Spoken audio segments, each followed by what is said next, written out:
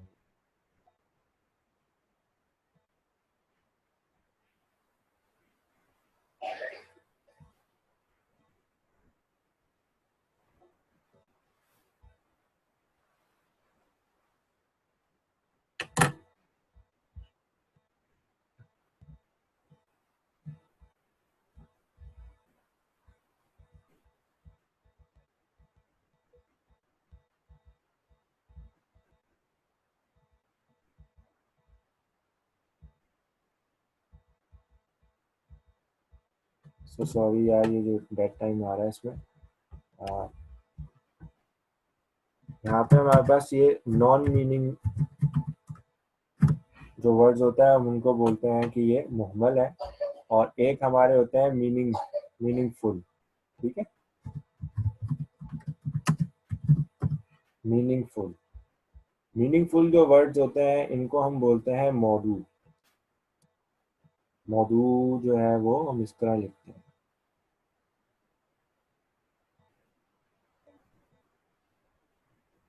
तो मीनिंगफुल और non meaningful जब भी आप जबान से अदा करेंगे तो आपको इसी तरह के दो तरह के अल्फाज अदा करेंगे, या तो वो मीनिंगफुल होंगे या मीनिंगलेस होंगे, बामानी होंगे या बेमायनी होंगे। ठीक है।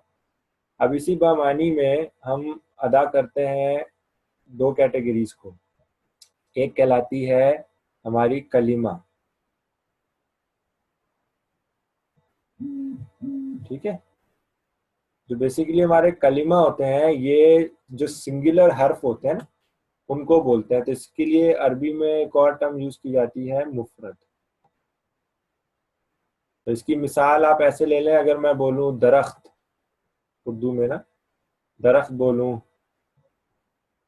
या मैं बोलूं गाड़ी, किताब, घर, ये तमाम अल्फाज क्या है, सिंगुलर हैं। तो ये मुफरद या कलमा की कैटेगरी में आते हैं।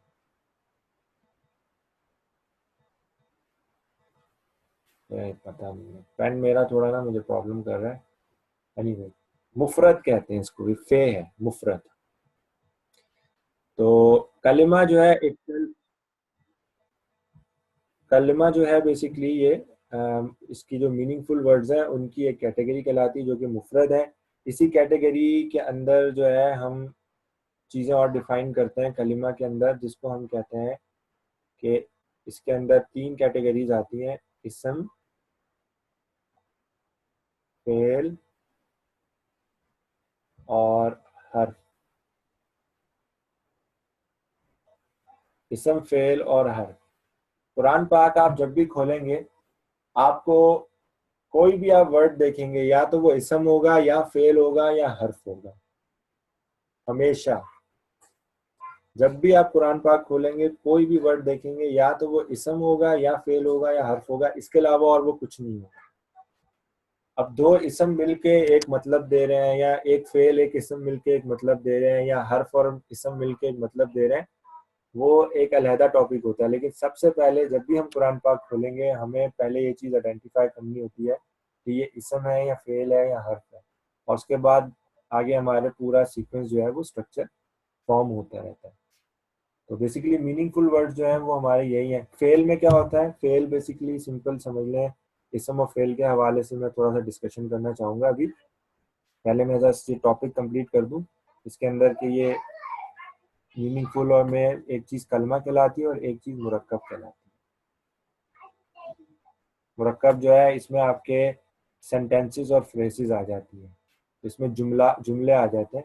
और जुमले की दो कैटेगरी होती है, एक कहलाता है जुमला ताम जो कि आपको कंप्लीट मीनिंग देता है, ताम कंप्लीशन को भी कहते हैं, और एक कहलाता है जुमला नाकिस जिसको हम इंग्लिश में फ्रेज के साथ रिलेट कर सकते हैं, कि ऐसे जुमले के जिनमें अदा करने के बाद आपको जो है कंप्लीट मीनिंग नहीं मिलती।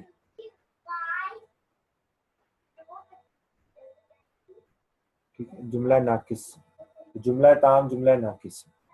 तो अभी हम थोड़ा डिस्कशन करते हैं कलमे के ऊपर, जिसमें हम समझते हैं कि इसम फेल और हर्फ के दरमियान फ़र्क क्या है बेसिकली। तो इसकी जो डेफिनेशन है, इसम किसी भी ऐसी चीज़ को कहते हैं कि जो उसके अंदर जो है ना वो खुद अपने किसी मायने के ऊपर दलालत कर रही होती है। जैसे मैं अगर आपको बोलूँ दरख्त, तो दरख्त को सुनते ही आपके जहन में एक छवि आएगी कि दरख्त क्या चीज़ है। तो आपको नजर आएगा कि हाँ उसका एक तना होता है, उसकी शाखें होती हैं, शाखों पे पत्ते होते हैं, बहुत से दरख्त हैं उन पे फल भी लगे हुए होते हैं। तो आपके जहन में एक जो है ना उसकी इमेजिनेशन आएगी कि वो ऑब्जेक्ट है क्या, जिसका हम जिक्र कर रहे हैं या जिस चीज़ का हमने नाम लिया है वो खुद क्या है। तो इसम एक ऐसा ऑब्जेक्ट है या एक ऐसा जो है वो कलिमा है बेसिकली कि जिस जो अपने अंदर मौजूद जो उसके अंदर मायने होते हैं उसके ऊपर इंडिकेट कर रहा होता है, और उसके अंदर टाइम कॉनोटेशन मौजूद नहीं होती, वक्त का जिक्र मौजूद नहीं होता, उसमें किसी वक्त की कैफियत बयान नहीं की हुई। अगर हम दरख्त बोलें या किताब बोलें या गाड़ी बोलें या आसमान बोलें या ज़मीन बोलें, इसमें कोई वक्त की कैद नहीं है, इसके साथ कोई टाइम एसोसिएटेड नहीं है। तो ऐसे कलमे को हम इसम बोलते हैं। फेल जो है वो खुद, फेल की भी बेसिक डेफिनेशन यही है कि वो अपने अंदर किसी जो मतलब उसके अंदर मौजूद होता है उसकी तरफ इंडिकेट करता है, लेकिन उसके साथ वक्त का जो है मौजूदगी पाई जाती है। जैसे मैं कहूँ एक काम है खाना खाया, मैंने खाना खाया था, ठीक है, तो मेरा जो खाना खाना है इसके साथ एक वक्त की एसोसिएशन है कि मैंने किसी टाइम खाना खाया था, ठीक है। या मैंने पानी पिया, पीना, मेरा जो पीना है उसके साथ मैंने डिफाइन किया है कि मैंने पानी पिया था या मैं पानी पीऊंगा। मैं उसमें एक वक्त जो है, जो एक टाइम कॉनोटेशन है, मैं उसका जिक्र कर रहा हूँ, उसके साथ टाइम कॉनोटेशन मौजूद है। तो ऐसा कलमा कि जो अपने अंदर मौजूद जो उसका जो मीनिंग है, the meaning which is associated with him, it is indicating upon itself along with time connotation, time connotation का उसमें मौजूद हो तो वो चीज़ फेल कहलाती है। अगर टाइम कॉनोटेशन मौजूद नहीं होती तो हम उसे इसम कहते हैं। और हर्फ एक ऐसा कलमा है कि जिसके अंदर खुद कोई मतलब मौजूद नहीं होता, लेकिन वो किसी और चीज़ की तरफ इशारा कर रहा होता है। तो बेसिकली हर्फ जो है ये हमारे प्रीपोजिशंस होते हैं। इसकी एक एग्जांपल प्रीपोजिशंस है, कि मैं बोलूँ इन, तो इन अपने अंदर खुद एक मायने नहीं है, बल्कि ये आगे वाले जो भी इसको रेफर कर रहा होगा, जो भी कलमा है उसकी तरफ इंडिकेट करेगा। मैं जैसे बोलूँ इन द हाउस, तो इन कहने से मुझे कुछ समझ में नहीं आएगा कि in what, in the house कहूंगा तो अब मेरे एक मीनिंग हमारे जहन में आएगा कि हाँ घर के अंदर। तो इन बेसिकली इंडिकेशन के लिए यूज होता है। इसके अंदर खुद कोई मीनिंग मौजूद नहीं है जो इसके ऊपर इंडिकेट कर रहे हो, बल्कि ये दूसरों को इंडिकेट करने के लिए यूज होता है।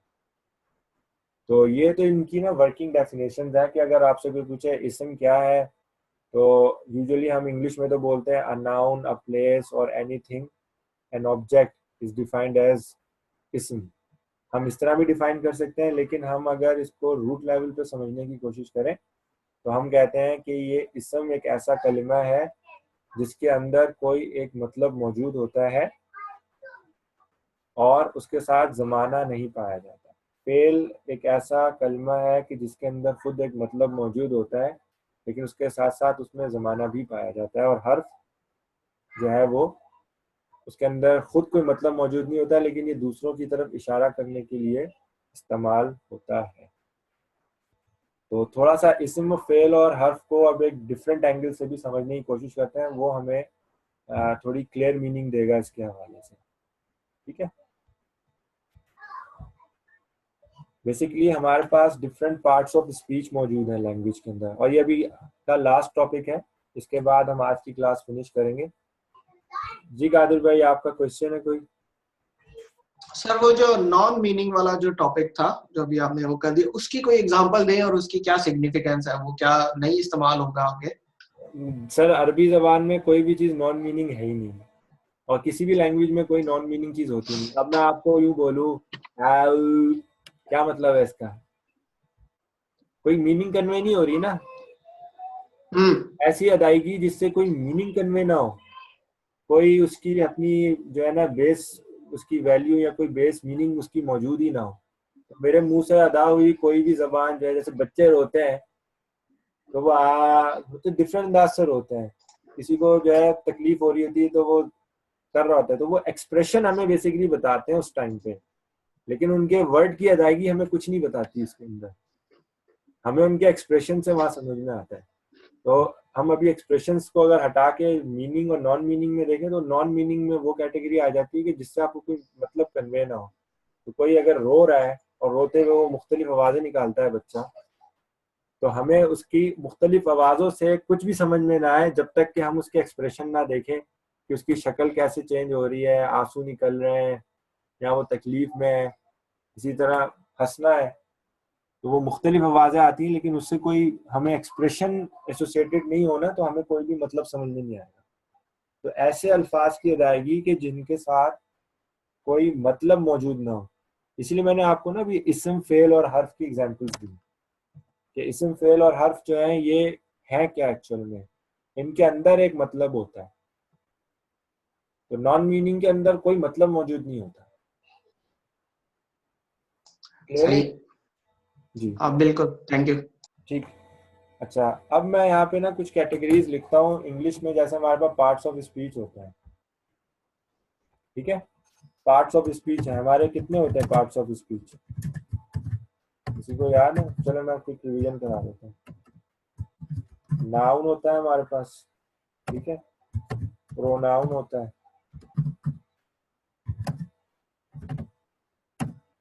हमारे पास एडवर्ब होते हैं,